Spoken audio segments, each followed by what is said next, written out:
Glória a Deus. Obrigado, Jesus. Quantos querem ouvir uma resposta direta da parte do Senhor para a sua vida? Diga amém. Direta. É isso que eu estou sentindo que vai acontecer aqui essa manhã. Uma resposta direta. Deus falando ao seu coração de forma certeira. Aleluia.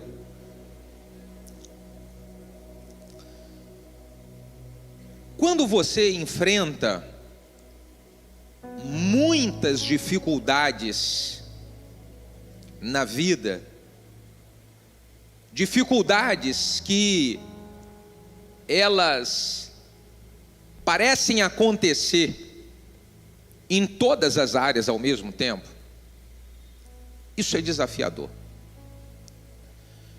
Dificuldades que elas se apresentam em situações na família, dificuldades que se apresentam em situações na vida financeira, dificuldades que se apresentam no ambiente de trabalho, e você olha à volta e fala: eu não estou conseguindo resolver nada. Parece que quanto mais a hora passa, mais dificuldades vão chegando. Passa mais um dia e é mais dificuldade que bate na minha porta. Então isso parece que drena o nosso ânimo. Você não vê as coisas sendo resolvidas. Isso parece que suga a nossa energia. E nós nos sentimos sem uma saída, nos sentimos impotentes. Eu não tenho reação para isso tudo que está acontecendo. Eu não tenho mais ânimo para nada, ânimo para resolver o que eu preciso resolver no dia. Eu estou desanimado. Eu quero saber quantos que já passaram momentos na vida com um desânimo assim. É doloroso, é desafiador, irmão, porque nós estamos precisando de resolver tantas coisas, nós estamos precisando de agir em tantas áreas, mas como resolver e agir se eu estou completamente desanimado? É por isso que Deus colocou no meu coração essa palavra: como manter o ânimo em momentos difíceis da vida. Por que eu creio que Deus colocou no meu coração essa palavra? Porque tem gente aqui essa manhã que está passando por momentos muito difíceis e você não está conseguindo ter ânimo para reagir. Então eu quero dizer, Deus vai falar diretamente com você. Nós vamos ler o texto da Bíblia que está no Evangelho de Mateus, capítulo 14.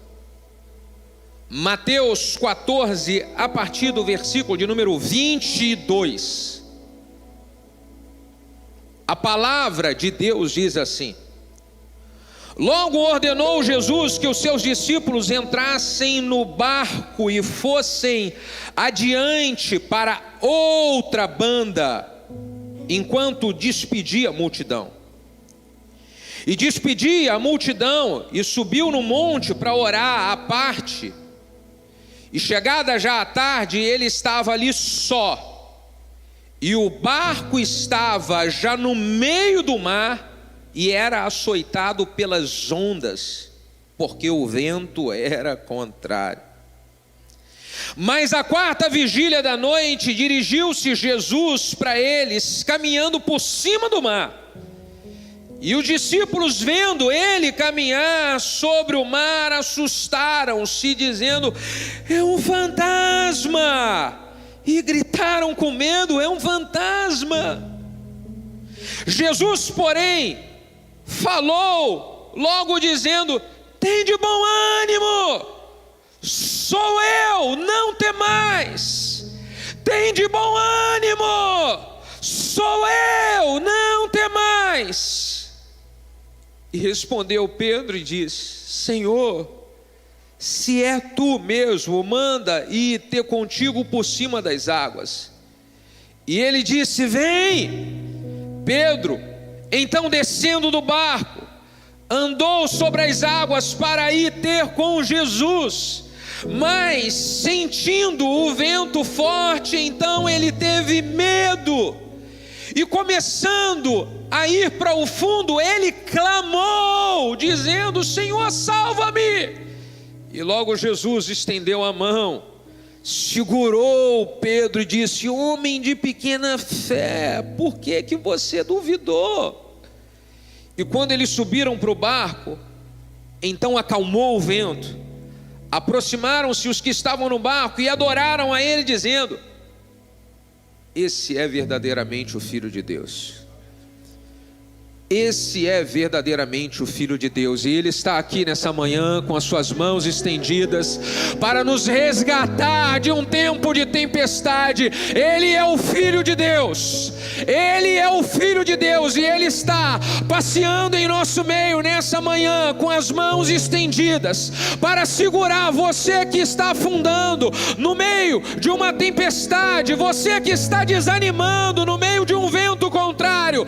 Ele é o Filho de Deus, e Ele está aqui nessa manhã, e Ele está dizendo: eu vim segurar a tua mão e dizer: você não vai afundar. Eu vim segurar a tua mão e dizer: você não vai naufragar. Oh, Ele é o Filho de Deus. Aleluia. Se você quer adorar o Filho de Deus, já comece já aplaudindo e glorificando a Ele. Ele é o Filho de Deus. Ele é o Filho de Deus que não nos abandona nos momentos difíceis da vida. Ele é o Filho de Deus que não nos abandona nos momentos de transição de fase. E é exatamente o que está acontecendo nesse finalzinho de ano. É o momento da transição de uma fase, irmãos. Transição. Os discípulos estavam no barco, indo em direção a uma outra margem. Ali naquela nova margem iria começar um novo tempo da trajetória ministerial dos discípulos, um novo tempo das experiências dos discípulos com o Senhor seu Deus. E nessa transição de fase acontece algo inesperado que passa na vida de todos nós em algum momento: uma tempestade. E a tempestade, ela gera em nós medo. A tempestade gera em nós preocupação. A tempestade drena o nosso ânimo. Porque, como eu disse no início, você se sente impotente. Você vê o mundo desabando à sua volta e você não consegue ter forças para reagir. Porque você não sabe nem o que você vai fazer, você não sabe por onde você começa a resolver, porque são tantas coisas acontecendo tudo de uma mesma vez, no mesmo tempo, na mesma hora. É por isso que o ânimo vai embora. Então Jesus aparece no momento dessa tempestade e Ele diz para os discípulos: tenham bom ânimo, eu estou aqui. Tenham bom ânimo, vocês não estão sozinhos. E eles estão pensando que é um fantasma. E Jesus falou: não é um fantasma, sou eu, tenham bom ânimo. Porque quando você vê um fantasma, você não consegue enxergar a mão de Deus estendida para você. No meio dessa tempestade, veja que Deus está ao seu lado e com a mão estendida para você. No meio dessa tempestade, Jesus quer ensinar os discípulos como que eles renovam o ânimo para passar bem a transição de fase. Meus irmãos, o diabo sempre quer nos desestabilizar em transição de fase, porque se ele nos desestabiliza roubando o nosso ânimo em uma transição de fase, nós começamos a nossa fase já com o nível de energia lá embaixo. Numa transição de ano, ele quer nos intimidar com tempestades, para nós podermos iniciar o outro ano sem energia, sem fé, sem ânimo. O que Jesus então nos ensina a fazer nesses momentos de transição, onde as tempestades elas aparecem na nossa frente? O que fazer? Primeiro, nós precisamos lembrar do poder de uma oração fervorosa. É nos momentos de tempestade que nós precisamos lembrar que uma oração fervorosa, ela ativa o modo sobrenatural de Deus vindo até nós. Uma oração poderosa, ela ativa a mão de Deus se estendendo para nos socorrer e para nos ajudar. Então é numa hora como essa que precisamos abrir a boca para fazer uma oração fervorosa. É um clamor a Deus. É um clamor a Deus. Pedro faz esse clamor. Na hora que ele está olhando a tempestade, ele clama: Senhor, se é o Senhor, então manda eu ir com o Senhor. Ele clama dizendo: eu preciso te enxergar nessa tempestade. O que diz a Bíblia é que Pedro clama. No momento de tempestade, nós precisamos clamar, irmãos. Clamar. O diabo quer calar a sua voz no momento da tempestade, te intimidando com o medo, fazendo o seu coração gelar, fazendo a sua fé ir embora. No momento da tempestade só nos resta uma saída: é abrir a boca e clamar. Deus me socorre. Deus me socorre.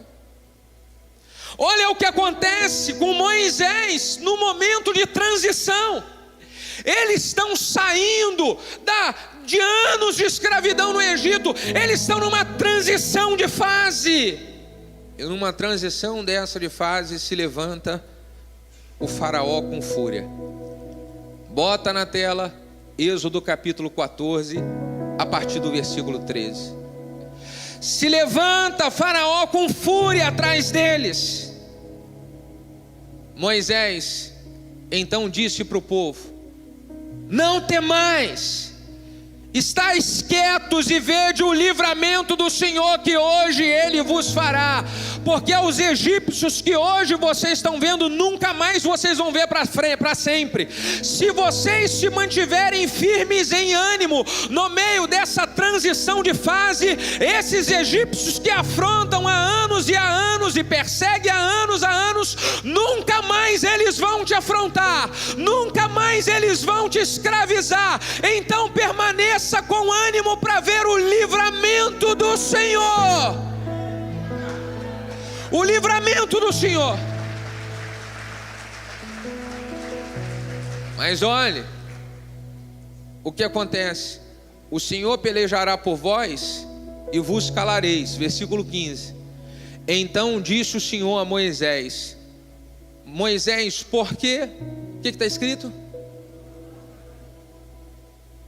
Por que Deus, Ele perguntou para Moisés: você está clamando a mim por quê? Deus perguntou porque Moisés, quando estava diante de um desafio, o que Moisés fez? diante da perseguição de Faraó, o que você acredita que Moisés faz?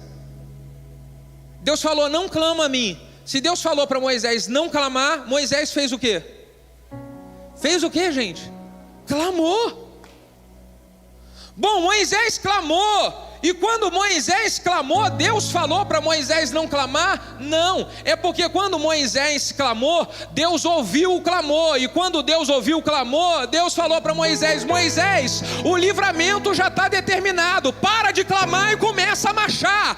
Então o livramento veio porque antes Moisés clamou, mas não era para continuar clamando, porque ele clamou uma vez, e na hora que ele clamou uma vez, Deus estendeu a mão, igual Jesus estendeu para Pedro. O livramento já está determinado, agora é só pisar na água, Pedro. A mão já está estendida, agora é só você marchar, Pedro. A mão já está aí, para de clamar e anda, para de clamar e marcha, para de clamar e age, meu Deus, aleluia. Que isso?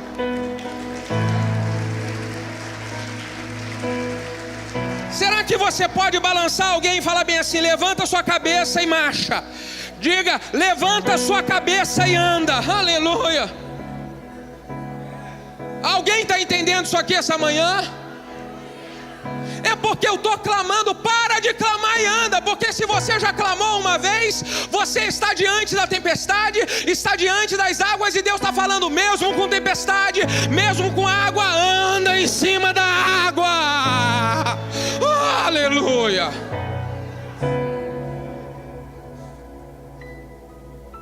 Momentos difíceis na vida é para clamar.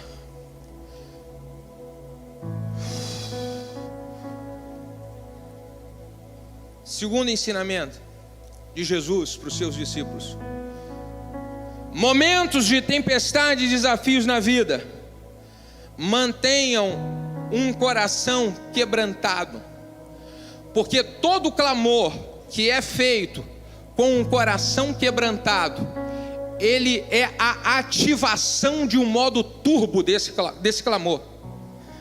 O coração quebrantado, ele faz com que o seu clamor, ele atinja de maneira certeira o coração de Deus.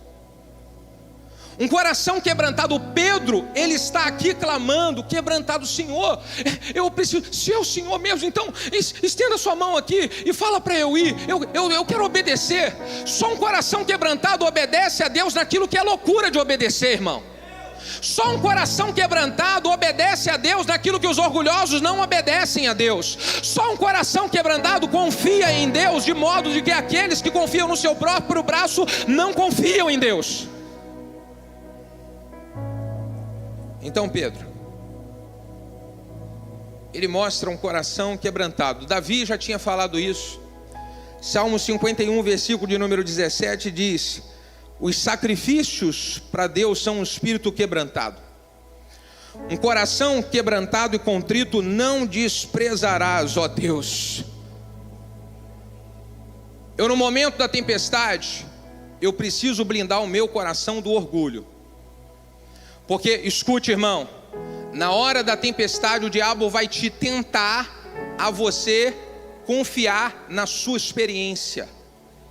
Ele vai te tentar a você confiar na força do seu braço. E se você confiar na sua experiência e na força do seu braço, o orgulho toma conta do seu coração.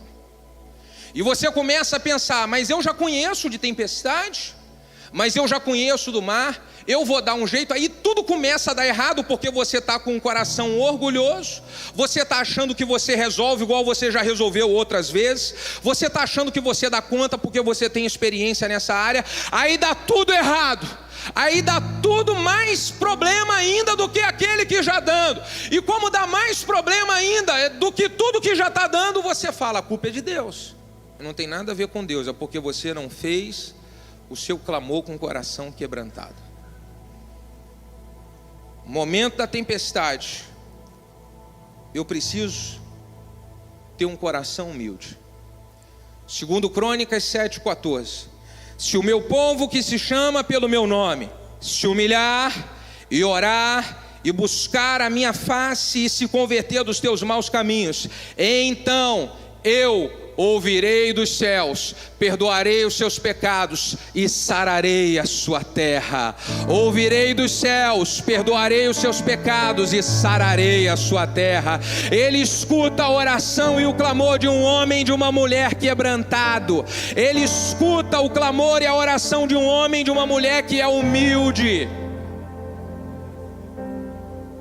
Então sabe o que eu faço nos meus momentos de tempestade da vida? Eu rasgo o meu coração diante de Deus e falo: Senhor, eu não dou conta. Você já falou para Deus isso alguma vez? Senhor, eu não consigo resolver. Eu preciso do Senhor, da sua sabedoria vindo sobre a minha vida. Eu preciso da sua mão me guiando e me direcionando. Senhor, eu não dou conta, e eu confesso isso, não dou conta. Eu não sei viver sem o Senhor me guiar, sem o Senhor me direcionar. Eu preciso do Senhor, Pai, eu preciso do Senhor. Quantos podem dizer nessa manhã: eu preciso do Senhor? Faz essa oração como um clamor: eu preciso da sua ajuda, meu Pai, eu preciso do Senhor. Foi isso que Pedro gritou: Pai, eu preciso da sua ajuda. Pai, eu preciso da sua mão estendida para me direcionar e me guiar. Eu preciso da sua ajuda.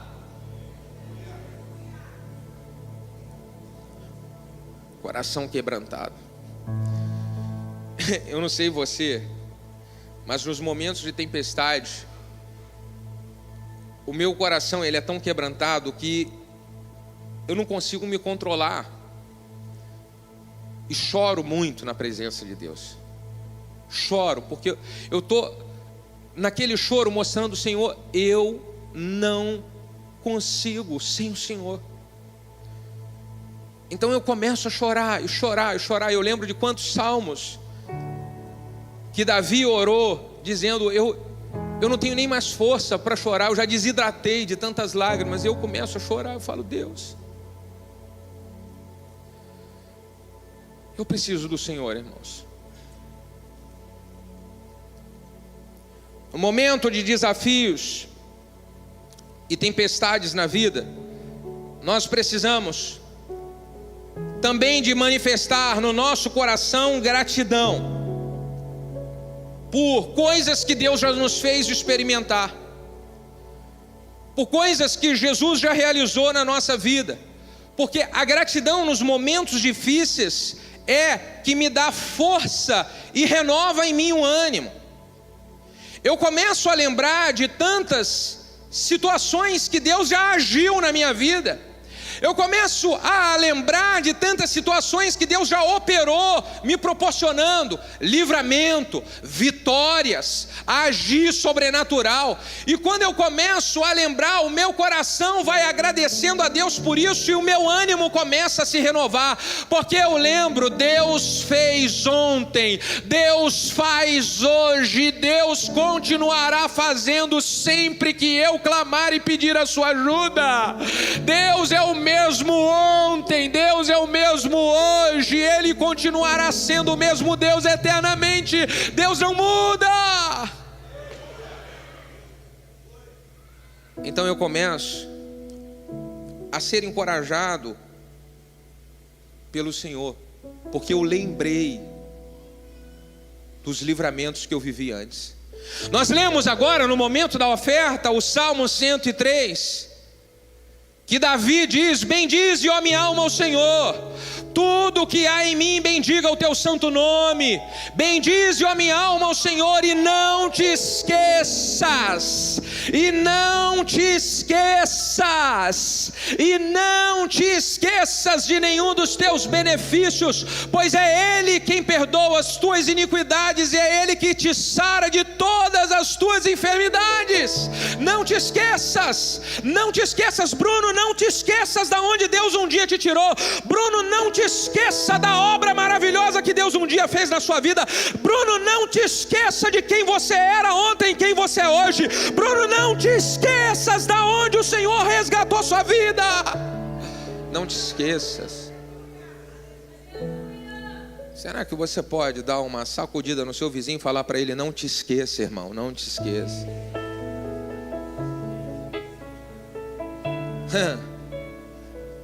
Sabe por quê? Começamos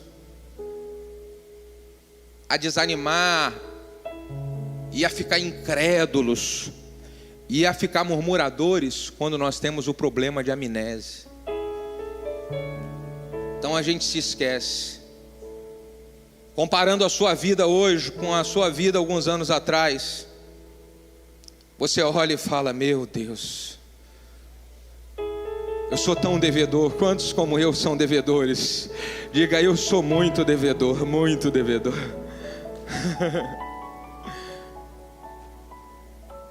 Quando eu começo a me lembrar das coisas que o Senhor fez, então o ânimo começa a voltar. A Bíblia diz que nós precisamos trazer à memória aquilo que nos traz esperança. Se você quer alimentar em seu coração fé, esperança, ânimo, então traga à memória que o Senhor já fez. Porque eu estou encorajando toda a igreja a fazer uma carta de gratidão para Deus.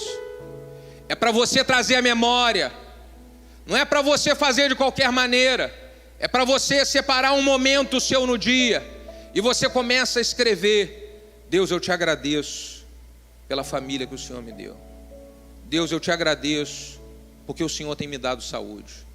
Deus, eu te agradeço porque não falta pão na minha mesa. Deus, eu te agradeço porque um dia o Senhor me libertou da bebida, das drogas e da escravidão do pecado.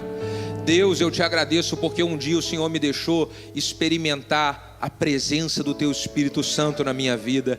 Deus, eu te agradeço porque o Senhor me deu uma igreja para eu fazer parte, e essa igreja, ela tem sido uma bênção na minha vida há anos e anos e anos. Eu te agradeço, e eu começo a agradecer a Deus. Quando nós fazemos isso, o ânimo começa a voltar. Então, por favor, meu irmão, como seu pastor, eu estou te encorajando. Não deixe de fazer uma carta de gratidão para Deus. Isso não é uma liturgia, um rito, não. Isso é a manifestação de um coração grato que traz à memória tudo aquilo que o Senhor um dia fez. A manifestação, eu quero só te encorajar a isso. Isso nos faz superar os momentos difíceis. Davi, como ele fazia isso na sua própria vida, ele também encorajava o povo a fazer, como eu estou fazendo agora. Então, o que eu faço na minha vida, lá na minha casa, eu encorajo vocês a fazer. Davi fez isso, está escrito aqui, 1 Crônicas 16, a partir do verso 8, olha o que diz a Bíblia. Louvai ao Senhor, é Davi dizendo: louvai ao Senhor e invocai o seu nome, fazei conhecidas suas obras entre os povos, cantai-lhe, salmodiai-lhe atentamente, falai de todas as tuas maravilhas, gloriai-vos no teu santo nome e alegre-se o coração dos que buscam ao Senhor. Buscai ao Senhor e a sua força, buscai a sua face continuamente, e lembrai-vos das maravilhas que Ele fez. Lembrai-vos das maravilhas que ele fez, de seus prodígios e dos juízos da sua boca. Lembrai-vos.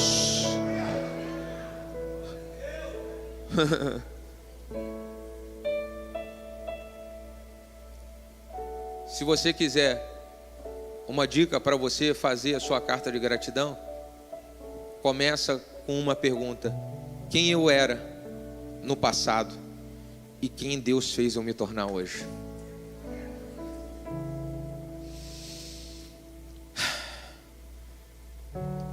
Se nós queremos superar os momentos de tempestade mantendo o ânimo, nós precisamos de usar mais, de maneira intencional, a palavra de autoridade.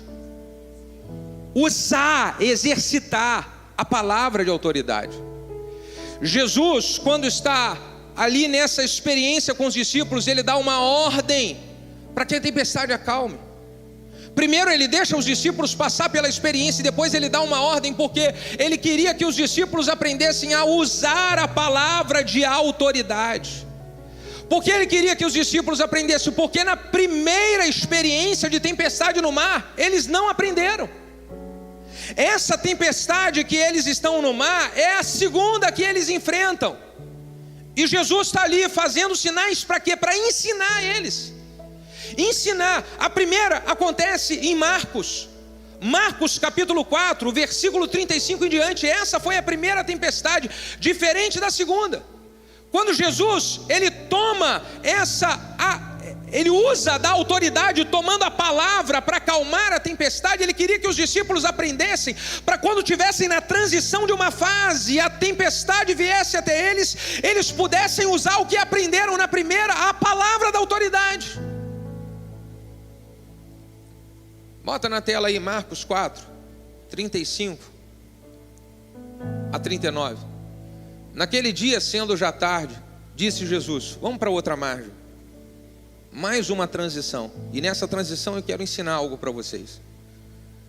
Então, eles deixando a multidão, levaram consigo, assim como ele estava no barco, havia também outros barquinhos.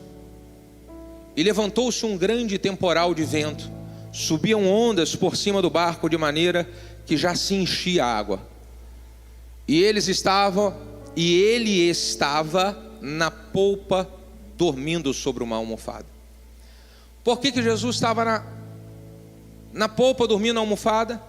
Ele queria ver qual o nível de experiência que os discípulos estavam naquele momento. O que eles têm aqui que eu vou precisar de ensinar na próxima tempestade? Você só vai passar, escute, para a fase 2, se você aprendeu a lição da fase 1.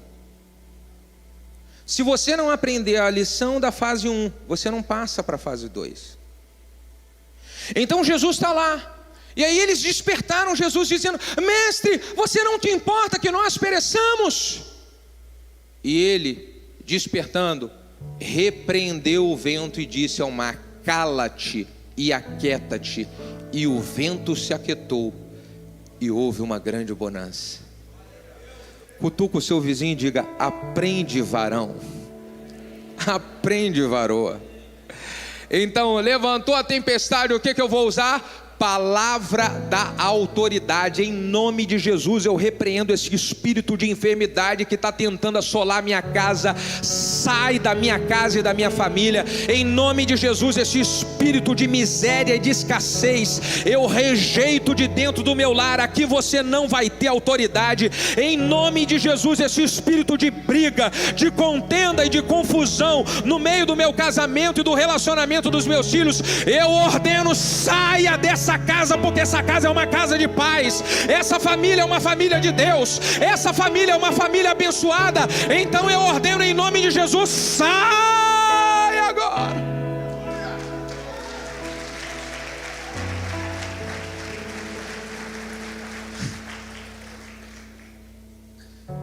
Fala para o seu vizinho: abra a boca, filho, e usa a palavra da autoridade. Já contei algumas vezes para vocês aqui. Se tem uma pessoa que eu aprendo muito com o exercício dessa palavra de autoridade, é a minha esposa. Pastora Valéria, quando a tempestade começa a se levantar, os vizinhos dos lados devem estar pensando: que terremoto é esse que está acontecendo dentro dessa casa? Porque ela pisa, sapateia e grita: em nome de Jesus, eu empurro para fora, em nome de Jesus. A tempestade acalma e chega o tempo de bonança. Dê um aplauso para Jesus. Aleluia, aleluia. Jesus ensina sempre sobre isso. Marcos capítulo 11, Jesus está próximo a uma figueira, e ele vai pegar um fruto daquela figueira e não tem fruto. Então Jesus diz para aquela figueira: também nunca mais você vai dar fruto. Os discípulos olham e falam: por que ele fez isso com essa figueira? ele quis reforçar o ensinamento de você usar a palavra da autoridade. Provérbios 18, 21, a nossa língua tem poder para gerar vida e para gerar. Então veja só o que diz o texto, Marcos 11, versículo 23 e versículo de número 24. Porque em verdade eu vos digo, que qualquer que disser a este monte, ergue-te e lança-te ao mar, e não duvidar em seu coração, mas crer, fará aquilo que diz, e tudo que disser, usa a palavra da autoridade. Ezequiel capítulo 37, era um vale cheio de ossos secos, e Deus fala para o profeta, esses ossos podem viver? E o profeta fala, Senhor, é tu que sabes. É eu que sei. Então abre a boca e profetiza, usa a palavra e a autoridade. Sabe qual é o problema, irmãos? O diabo coloca medo e frieza no nosso coração, e a gente não abre a boca para usar a palavra de autoridade. Então a gente fica tímido, a gente fica quieto. Eu tive um período em que eu passei por tanta batalha espiritual, e eu, para sair disso, sair desse desânimo, eu entrava no meu carro sozinho, fechava os vidros, botava a música de adoração alta e eu berrava dentro do carro. Não sei porque eu estou falando isso para vocês, vocês não vão achar que eu sou doido não, né? Tá tudo certo? Uau! Em nome de Jesus. Ninguém, não tem. Eu fico com vergonha de fazer o que minha esposa faz, eu juro que eu fico. Mas dentro do carro, então eu grito, meu irmão, que descarga, hein? Aleluia. Fala para o seu vizinho, você precisa abrir a boca e gritar mais, gritar mais. Ai pastor, mas eu fico com vergonha. Você não tem vergonha de gritar com os meninos em casa? Menino, vai tomar banho logo! O que você acha de você gritar com o diabo da mesma forma que você grita com o menino? Aleluia! Usar a palavra da autoridade. O que mais nós precisamos fazer se queremos superar os momentos difíceis, momentos de tempestade, mantendo o ânimo? Ter uma fé inabalável.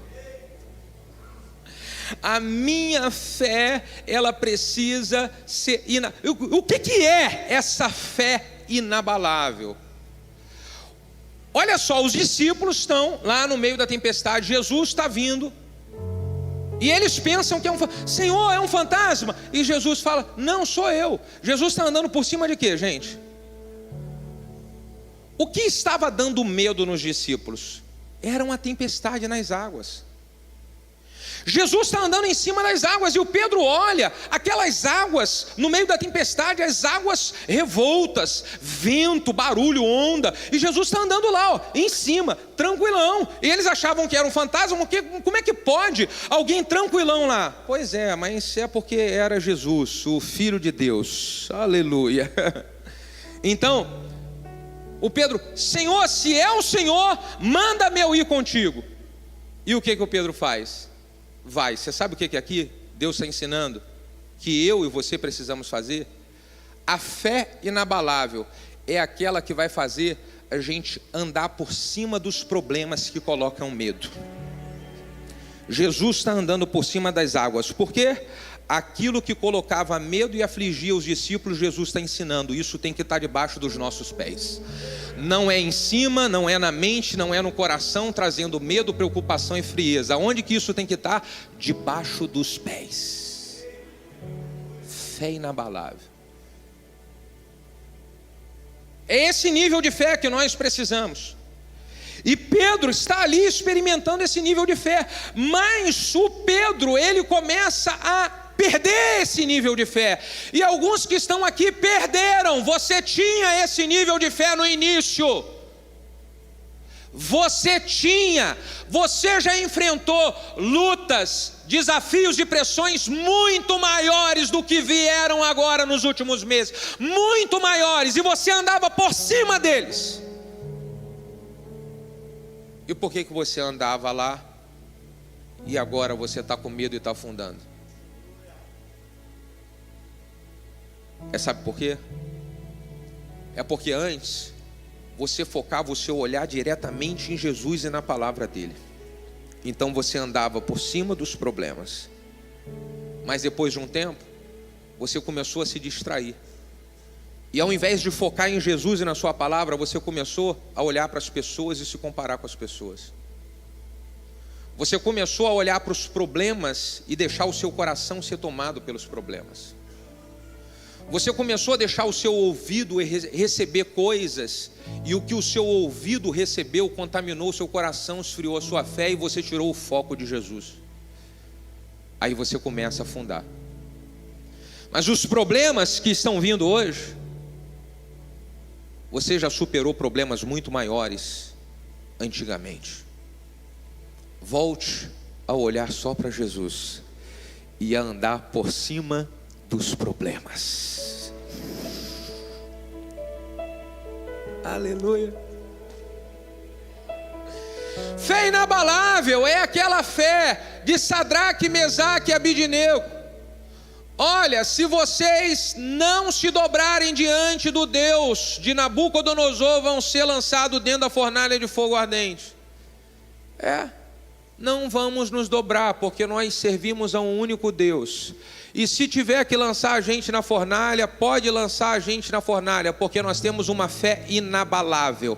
Essa fé diz que Deus, Ele pode nos livrar naquela fornalha. E se Ele não nos livrar, também está tudo certo, porque nós temos uma fé inabalável. Sabemos que alguma coisa melhor tem lá na frente, mas a nossa vida está no controle dEle. Fé inabalável. Irmãos, e quando nós colocamos uma fé dessa, não tem como não ter a mão de Deus estendida para nós e falando: eu vou te tirar dessa. Posso falar, essa manhã a mão de Deus está estendida para muita gente aqui, dizendo: eu vou te tirar dessa, eu vou levantar você novamente, eu vou trazer um novo ânimo para você, eu te tiro dessa. E isso começa essa manhã, esse resgate começa nesse dia. Eu te tiro dessa, aleluia. Quem Deus está resgatando essa manhã, manifeste-se de alguma forma dando uma exaltação a Ele, uma exaltação a Ele, aleluia, aleluia. Obrigado por nos tirar dessa, Senhor. Obrigado porque Ele sempre nos tira. Essa semana passei por algumas pressões, e no meio das pressões eu falei: Senhor, que tempestade. Mas eu mantive a fé inabalável. Abri a boca e clamei. Então a mão de Deus veio e falou: eu vou te tirar dessa. Aleluia. Diga para quem está do seu lado: Deus está te tirando dessa. Diga: Deus está agindo em seu favor, Ele está te tirando dessa. Aleluia, aleluia. Para nós podermos passar pelos momentos de tempestade com ânimo, nós vamos precisar de perseverança. Perseverança, irmão, é não parar de fazer o que Deus me chamou para fazer por causa das tempestades. Meus irmãos, como isso entristece o meu coração, e eu imagino que entristece o coração de Deus. São pessoas que, quando enfrentam tempestade, elas querem parar de fazer algo que Deus chamou elas para fazer. O serviço para Deus é algo nobre, irmão. É uma função nobre. Como pode alguém que recebeu algo nobre falar: eu não quero mais fazer por causa das tempestades?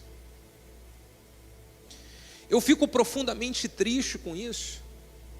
Imagino que, porque o coração de Deus também fica triste. Então pense: você está pensando em desistir? Você está pensando em parar o que Deus te chamou para fazer? É isso mesmo que você está querendo fazer nessa fase de transição? É isso mesmo.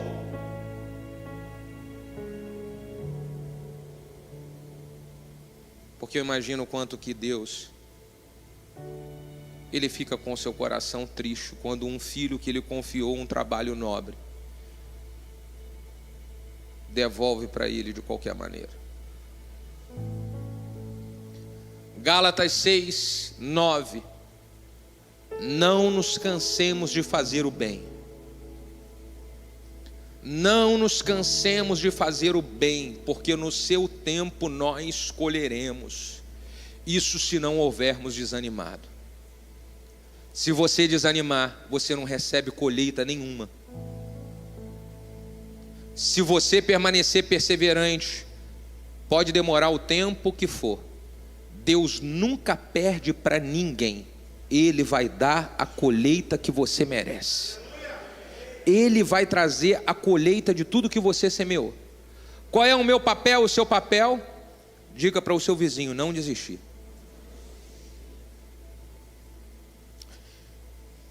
Eu já tive várias vezes pessoas perguntando para mim: pastor, você já pensou em desistir? Irmão, confesso para você, nunca, isso não passa na minha cabeça. Não passa na minha cabeça.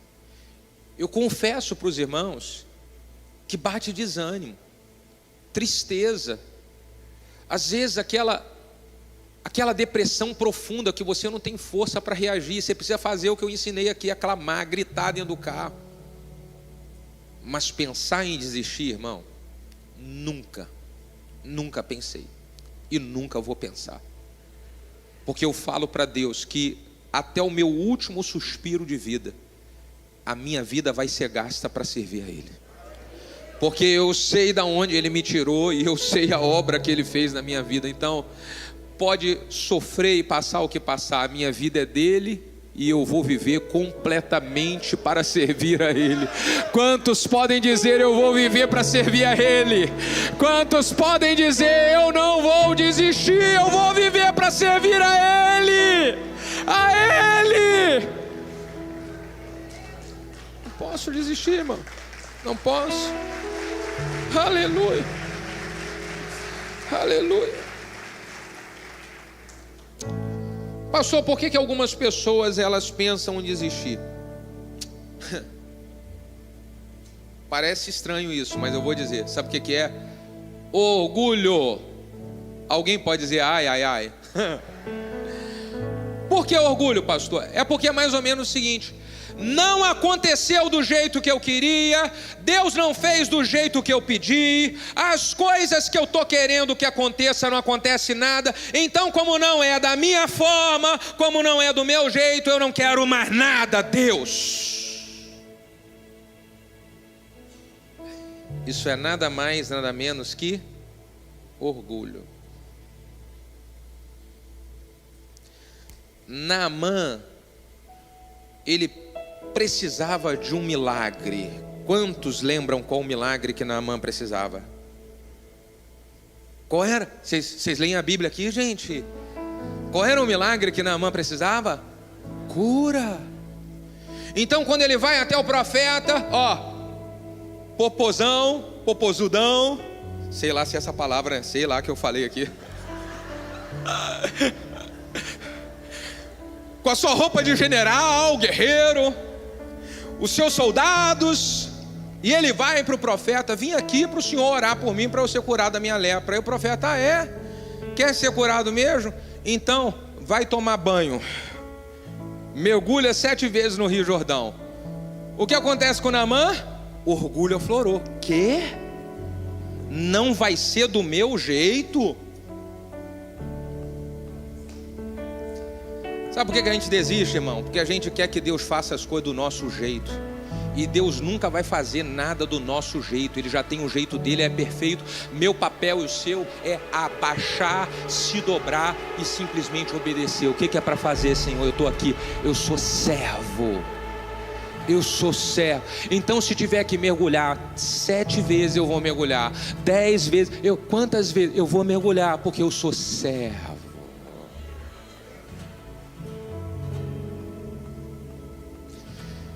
Não é do seu jeito, Naamã. Você quer receber o milagre da sua cura? Vai no Rio Jordão e mergulha lá quantas vezes?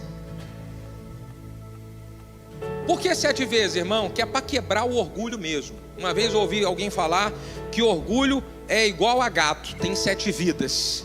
Então você tem que matar ele, e matar ele de novo, e matar de novo. E tem gente que está assim: pastor, mas eu já me humilhei tanto. Mas de novo, pastor, mas está... de novo. Aleluia. Não é do meu jeito, não é do seu jeito, é do jeito dele. É do jeito dele. E por último, para terminar, ainda bem que na câmera não mostra isso. Para eu poder superar os momentos de tempestade, é primordial que eu permaneça em movimento. No momento da tempestade, tudo que Pedro tinha que fazer para ele continuar vivendo o sobrenatural é focar em Jesus e continuar em movimento. Você sabe quando que o Pedro começa a afundar? Quando ele começa a ficar o medo porque tirou o foco de Jesus e parou de andar. Ele parou porque o medo paralisou ele. Sabe o que acontece com algumas pessoas que estão desanimadas? Você parou de andar. Você parou de fazer o que Deus te chamou para fazer. Você parou o movimento, e é por isso que você está movimentando. Então, se você quer continuar a viver uma caminhada de sobrenatural e chegar bem na transição, comece a andar novamente, movimente-se, volte a fazer o que você fazia, volte a trabalhar como você trabalhava, volte a fazer aquilo que Deus um dia confiou nas suas mãos como responsabilidade a fazer. É movimento, é movimento. Moisés manda que o povo marche. Moisés, não é hora de clamar, é hora de marchar.